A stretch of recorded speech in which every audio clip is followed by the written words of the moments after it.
இந்த வீட்ல 4 வெள்ளி பொருட்கள் மட்டும்தான் இருக்கு. திருடுறதுக்கு வேற எதுவுமே இல்ல. தெரியாம இந்த வீட்டுக்கு வந்துட்டேன், மன்னிச்சிடுங்க என எழுதி வைத்துவிட்டு சென்ற திருடனின் செயல் அதிர்ச்சியை ஏற்படுத்தி உள்ளது.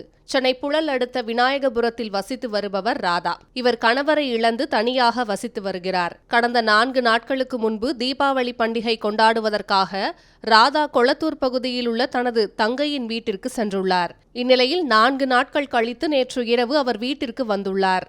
அப்போது வீட்டின் கதவு திறந்திருந்ததை பார்த்து அதிர்ச்சியான அவர் உள்ளே சென்று பார்த்தபோது 4 வெள்ளித்தட்டுகள் காணாமல் போயிருந்ததைக் கண்டு அதிர்ச்சி அடைந்துள்ளார். இதில் சுவாரஸ்யம் என்னவென்றால், திருடன் வீட்டின் சுவற்றில் எழுதி சென்ற சில வரிகள்தான்.